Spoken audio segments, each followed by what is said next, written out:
नमस्कार दोस्तों, मैं दामोदर शर्मा प्रगति कैरियर इंस्टीट्यूट से। जैसे कि मैंने वीडियो डालने की शुरुआत की थी, सबसे पहले मैंने इंडियन हिस्ट्री से शुरुआत की थी। हालांकि मैंने पहले भी बताया था कि मैं आपके लिए इंडियन हिस्ट्री, राजस्थान हिस्ट्री और वर्ल्ड हिस्ट्री के वीडियो डालूंगा। और इसमें सबसे पहले शुरुआत की थी इंडियन हिस्ट्री से, और जिसका टॉपिक था सिंधु घाटी सभ्यता। इसके पहले पार्ट में हमने उसके बारे में थोड़ी जानकारी ली थी, और इस पार्ट में हम पढ़ेंगे सिंधु घाटी सभ्यता के मुख्य स्थल। और इसी स्थल में पहला जो नाम आता है वो है हड़प्पा सभ्यता का। हड़प्पा जो स्थल है वो जिला मोंटगोमेरी, इसका वर्तमान नाम है साहिवाल। इसका जो प्रांत है वो पंजाब है और पाकिस्तान वाले पंजाब में स्थित है।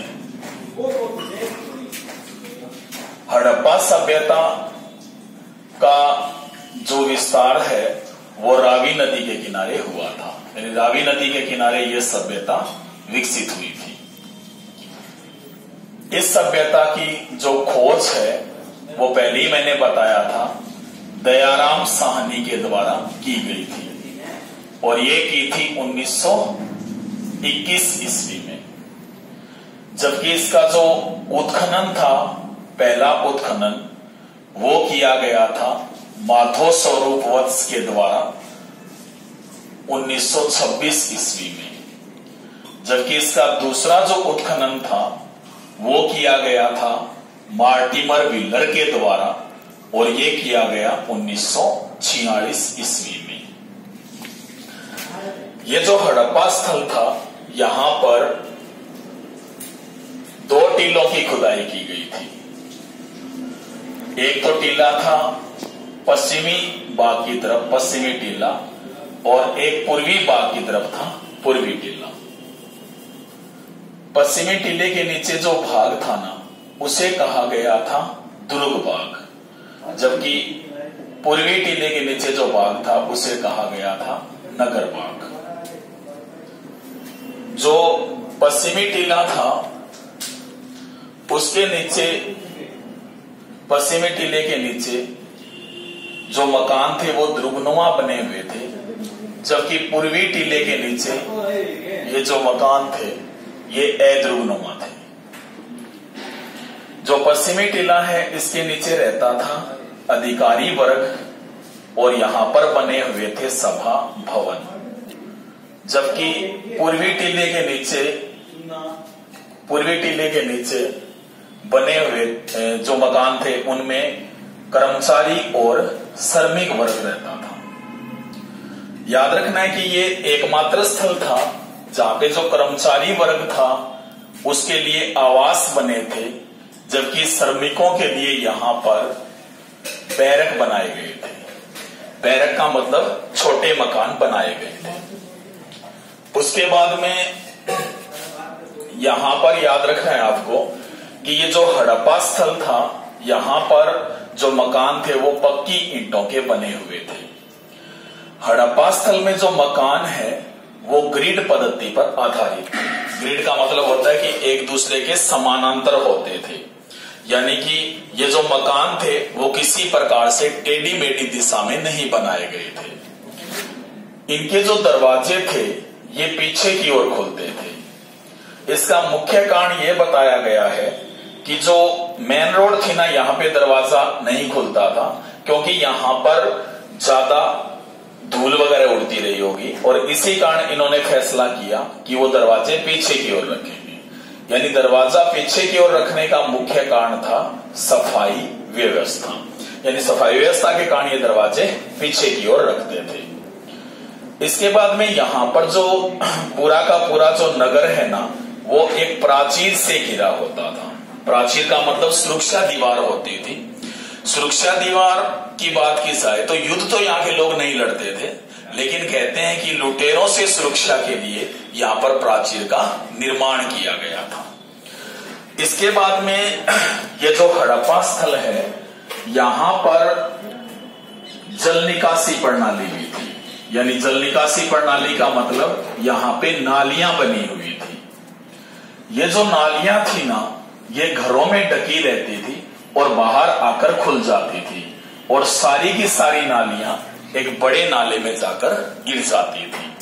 यानी यहां पर काफी विकसित जल निकासी प्रणाली थी। आपसे पूछा जाए कि हड़प्पा या सिंधु सभ्यता में ऐसी कौन सी विशेषता थी जिसके कारण ये नगरीय सभ्यता कहलाती है, तो इसका आंसर होगा जल निकासी प्रणाली, क्योंकि जल निकासी प्रणाली ही संकेत देती है कि ये सभ्यता नगरीय थी। इसके बाद में यहां पर सड़कें भी होती थी, और ये जो सड़कें थी ये ग्रिड पद्धति पर आधारित थी, यानी सड़कें भी एक दूसरे के समानांतर थी। ये जो ग्रिड पद्धति है ना, इसे समकोण में काटने के कारण समकोणीय पद्धति भी कहा गया। इसके अलावा इसे कहा गया जाल पद्धति, क्योंकि सड़कों का जाल बना हुआ था। चूंकि ये सड़कें एक प्रकार से चेस बोर्ड की आकृति बनाती थी, और इसीलिए इसे चेस बोर्ड पद्धति के नाम से भी जाना गया था। यानी ये जो हड़प्पा है ना, इसकी इस प्रकार की निर्माण व्यवस्था थी। जो हड़प्पा है, यहां पर अन्नागार भी पाए गए थे।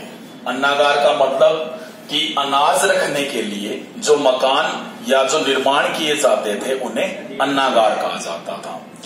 ये जो अन्नागार है ना, ये सिंधु सभ्यता की बड़ी पहचान मानी जाती है। लेकिन जो हड़प्पा का अन्नागार है ना, वो काफी खास है, क्योंकि इतना बड़ा अन्नागार पूरे सिंधु सभ्यता में कहीं नहीं मिला जितना बड़ा हड़प्पा में मिला। वैसे भी ये सिंधु सभ्यता का दूसरा सबसे बड़ा निर्माण माना जाता है, क्योंकि सबसे बड़ा जो निर्माण था वो गोदीबाड़ा था, और ये गोदीबाड़ा अपन पढ़ेंगे लोथल में। ठीक है। इसके बाद में जो हड़प्पा है, यहाँ पर कब्रिस्तान भी बना हुआ था। कब्रिस्तान का मतलब यहाँ पर शवों को दफनाया जाता था। दरअसल कब्रिस्तान में जो शव है ना, वो एक लकड़ी के ताबूत में डाले जाते थे, और उसके बाद इन्हें दफनाया जाता था। लेकिन यहाँ पर एक खास बात भी है कि यहाँ पर मानव शवों के साथ बकरे के शवाधान के साक्ष्य मिले। यानी ये एकमात्र स्थल ऐसा है जहां पर मानव शवों के साथ बकरे भी दफनाए जाते थे। ऐसा संकेत और कहीं नहीं मिला है।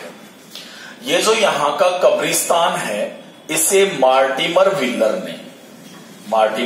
ने इस कब्रिस्तान को R37 नाम दिया। यानी इसने इसे R37 कहा था हड़प्पा के कब्रिस्तान को। ठीक है। तो हड़प्पा है ना, उसका जिला मोंटगोमेरी, वर्तमान नाम साहिवाल, पंजाब पाकिस्तान में, रावी नदी के किनारे, खोज दयाराम साहनी 1921 ईस्वी, उत्खनन माधव स्वरूप वत्स 1926 में, दूसरा उत्खनन मार्टिमर व्हीलर 1946 में। 2 टीलों की खुदाई की गई, पश्चिमी और पूर्वी टीला। पश्चिमी के नीचे दुर्ग भाग था और पूर्वी के नीचे नगर भाग। पश्चिमी के नीचे मकान दुर्गनुमा थे और पूर्वी के नीचे मकान अदुर्गनुमा थे। पश्चिमी के नीचे अधिकारी वर्ग था और सभा भवन बने हुए थे, जबकि पूर्वी के नीचे कर्मचारी और श्रमिक वर्ग था। इसके बाद में यहाँ पर जो मकान थे वो पक्की ईंटों से बने थे। एकमात्र स्थल था जहां पर कर्मचारी आवास में रहते थे और श्रमिक बैरक में रहते थे। यह ऐसा स्थल था जहां पर दरवाजे पीछे की ओर खुलते थे, और इसका मुख्य कारण था सफाई व्यवस्था। पूरा नगर प्राचीर से घिरा रहता था। उच्च स्तर की जल निकासी प्रणाली थी, और यही सिद्ध करती है कि यह नगरीय सभ्यता थी। सड़कें ग्रिड पद्धति पर आधारित थी। इसे समकोणीय जाल या चेस बोर्ड पद्धति के नाम से भी जाना जाता है।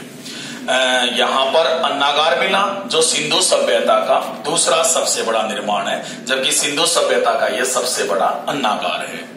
यहाँ पर जो कब्रिस्तान था, वहां पर जो शव थे वो लकड़ी के ताबूत में रखकर दफनाए जाते थे। यहाँ पर जो शव है ना, मानव शव, उनके साथ बकरे के शवाधान की भी साक्ष्य मिले। मार्टिमर व्हीलर ने R37 इस कब्रिस्तान का नाम दिया। तो ये यहाँ की निर्माण व्यवस्था थी। अब अपन पढ़ेंगे कि हड़प्पा में कौन कौन सी वस्तुएं पाई गई थी, यानी उनके बारे में अपन जानकारी प्राप्त करेंगे हड़प्पा स्थल में। हड़प्पा स्थल में यदि अपन बात करें तो ये काफी विकसित शहर था, इसलिए यहाँ पे काफी ऐसी चीजें पाई गई जो इसके विकास का प्रमाण देती है। तो इसमें सबसे पहले बात करते हैं कि यहाँ पर एक स्त्री की मरण मूर्ति पाई गई थी, जिसके गर्भ से पौधा निकलते हुए दिखाया गया है। दरअसल मरण मूर्तियां या स्त्रियों की मरण मूर्तियां काफी बड़ी पहचान थी सिंधु सभ्यता की। मरण मूर्ति का मतलब होता था कि मिट्टी की बनी हुई मूर्तियां जिन्हें आग में पकाया जाता था।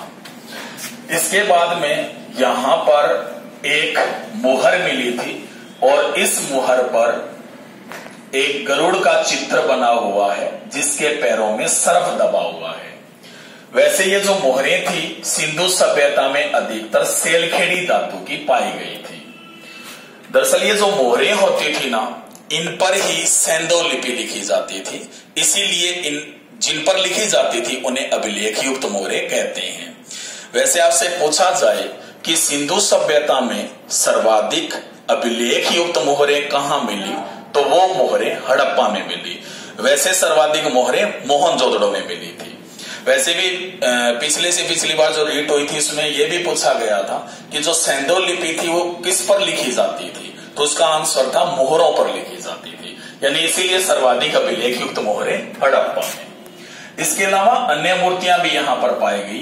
3 यहां पर पाषाण की मूर्तियां मिली थी। इसके बाद में यहां पर एक तांबे की मूर्ति मिली। ये सारी की सारी मानवीय मूर्तियां थी।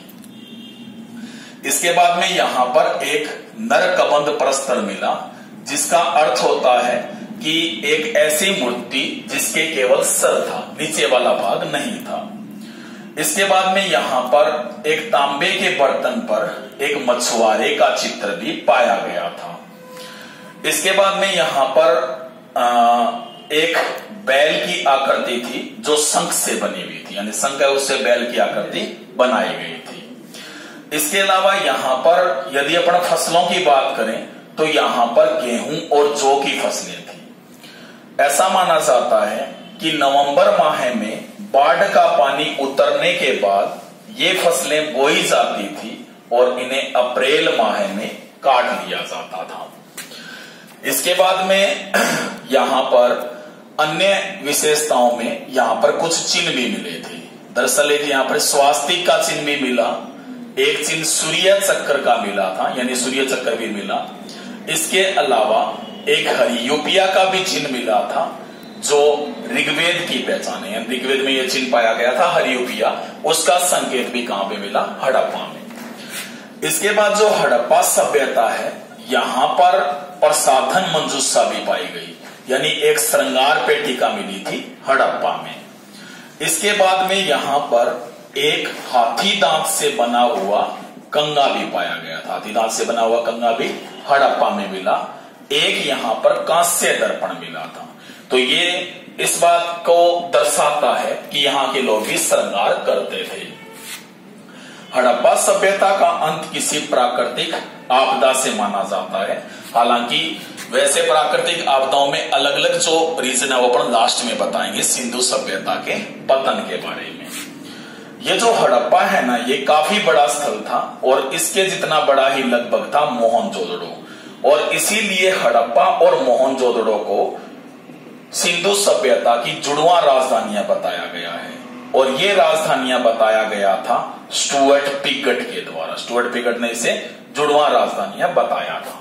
ठीक है, तो ये हड़प्पा स्थल की पहचान है। तो आपको बस इतना याद रखना है कि मरण मूर्ति स्त्री की जिसके गर्भ से पौधा निकल रहा है, एक सेलखेड़ी धातु की मुहर जिस पर गरुड़ ने पैरों में सर्प दबा रखा है, सर्वाधिक अभिलेख युक्त मोहरें हड़प्पा में मिली।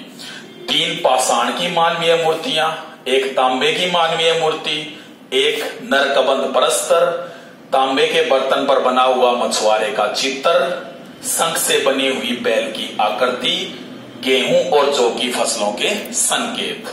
फसलें नवंबर माह में बोई जाती थी और अप्रैल माह में काट ली जाती थी। चिन्ह भी पाए गए, स्वास्तिक का चिन्ह, सूर्य चक्र और ऋग्वेद के हरियोपिया का चिन्ह। इसके अलावा प्रसादन मंजूषा, हाथी दांत से बना हुआ कंगा और कांस्य दर्पण। स्टुअर्ट पिगट ने हड़प्पा और मोहनजोदड़ो को सिंधु सभ्यता की जुड़वा राजधानियां बताया था। तो दोस्तों, ये सिंधु सभ्यता का पहला स्थल था हड़प्पा। आगे के स्थल हम अगले भाग में पढ़ेंगे। आगे के जो टॉपिक्स हैं उन्हें पढ़ने के लिए आपको हमारे चैनल को सब्सक्राइब करना होगा, दामोदर शर्मा PCI यानी प्रगति कैरियर इंस्टीट्यूट सीकर। तो अभी आगे मिलेंगे अगले टॉपिक के साथ, इसके अगले भाग के साथ। ठीक है, तब तक के लिए नमस्कार।